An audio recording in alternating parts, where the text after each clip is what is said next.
So, if you don't have time to stretch, please take a moment at least to stretch your quads, your hamstrings and your glutes, okay? Not in the shower. I don't want you to slip and fall over, but just try and stretch them.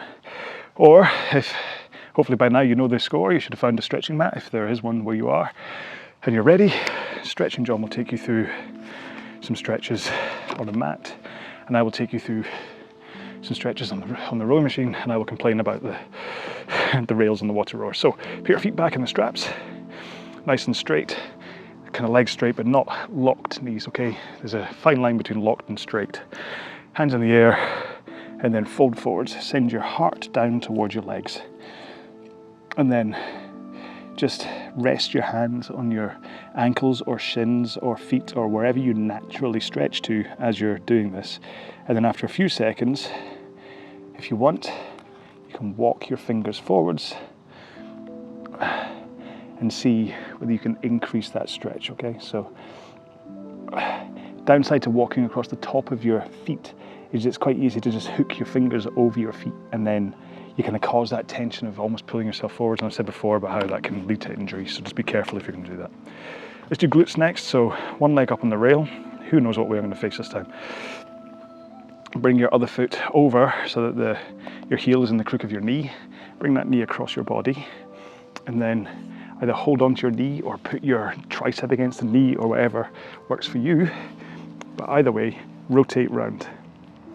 You can tell I've been doing the yoga thing because it was last night's one is when the tutor in the yoga video was saying about put your tricep to your knee and rotate.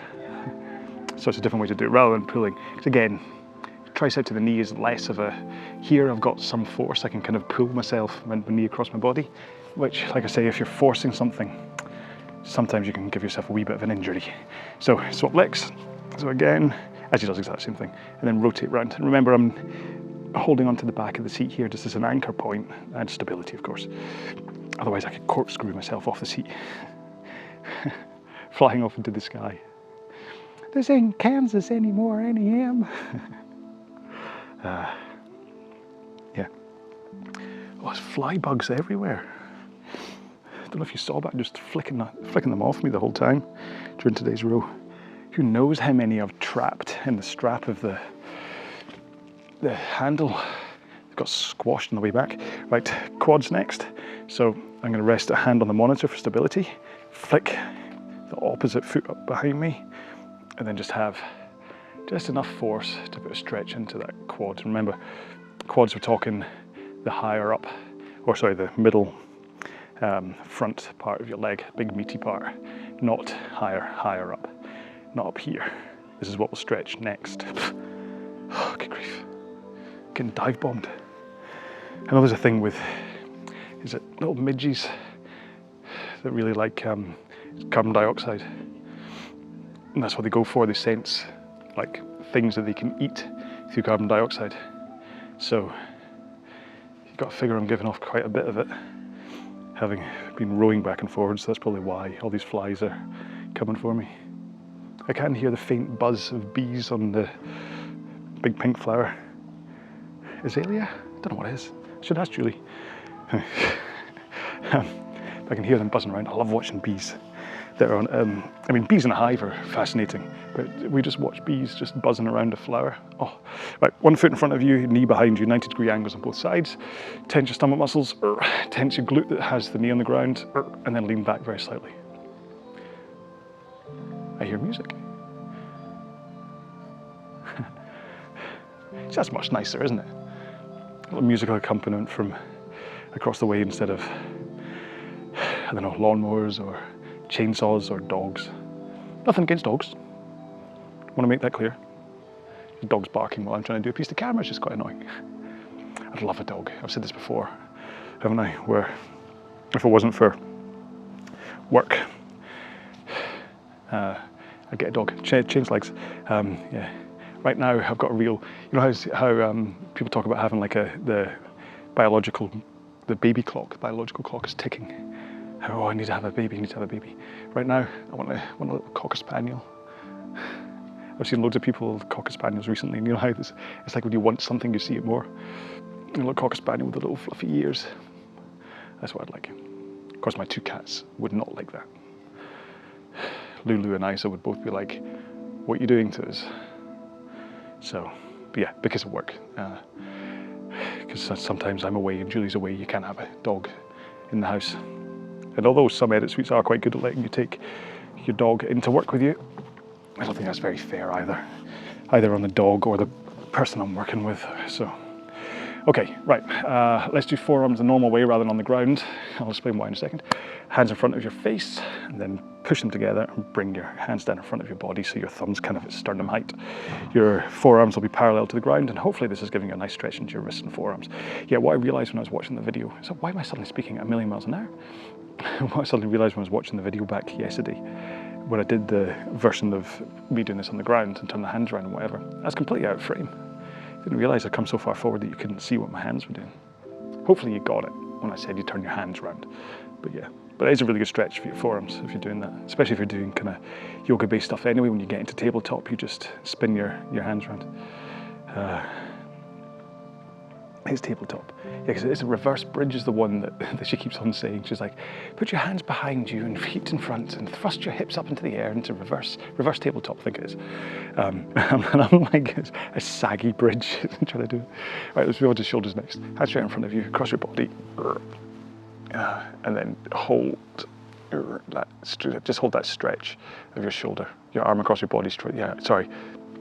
I lost the ability to speak just then. Hopefully, come on, we're on row 24. Hopefully you've done this enough, you know what I'm on about. Yeah, it's interesting how the past 4 rows, 3 rows, I've been talking about the yoga thing more, mostly just because I've started doing it again. But it really does make a difference. So it's I don't know if it's still called down dog. It used to be called down dog. Now it might just be called yoga. And that's the app I use, and it's like a 15-minute, they call it a restorative session. And it's just various things, mostly just stretches, and quite good for back stuff. So that's what I've been doing, and why I've always been like this. Every time I've started something, I've kind of always ended up talking about it. I remember I used to, my poor mum, the amount of times I must have bored her with stuff. Like when all the time, like drumming, I must have bored her about that when I started squash. And I remember boring her about that because she even said to me, she's like, oh, I wish you wouldn't tell me these things. Because I'd always tell her about how hard it was and how I'd be lying on the ground afterwards. And she's like, I really wish you wouldn't tell me these things. I do worry about you. Mum was very well spoken. She was a Brummie, Birmingham. Right there, this is how I shall use to speak. I think it was Brummie, could have been Liverpool. But she taught herself, she wanted to be a receptionist, secretary type, and so she taught herself received pronunciation so that she could be good on the phone. And so she was very, very politely spoken, my mother, very politely. Right, let's move on to biceps next. Hands behind you and rotate your thumbs outwards to give a stretch. That's someone's drill, by the way, that wasn't an accident happening. It sounded a bit like it. I was watching something today. Oh, if you're this way inclined that you find entertaining, you should look for it. There was a film, 80s film, I think. It must have been 80s, with Ralph Macchio, not Karate Kid. He did make other films called Crossroads, and at the end of it, there's a guitar duel between him and it's like the devil, little B, it wasn't like that. and so there's this guitar duel, and you've got Steve Vai, the rock guitar Steve Vai is like playing like the devil's hand man playing, and Ralph Macchio's playing on his, and some guy is, if I move on to triceps, so hand up in the air, put it on your back, and some guy has basically reproduced whatever it is that Ralph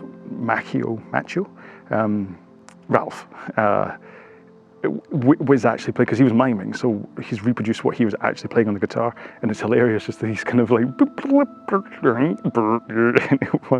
but it's meant to be this kind of absolute guitar virtuoso thing, but the very, very, very end of it is just hilarious. I was in tears watching it this morning. So yeah, so hunt for that on YouTube. Can't remember what if you just kind of do Crossroads reel or something, it might pop up. But it's a great, I used to watch that all the time. It's like the piece of music at the end that they duel with is that kind of proper, just through the note changes and the chord changes and all that kind of stuff and the key change. It's proper like goosebump stuff if you like that kind of kind of rocky guitar music, which is I'm a real sucker for. I've always been that's kind of the music that I really love, is that kind of that Van Halen-y kind of, it's all guitar-led, Joe Satriani, Steve Vai, obviously.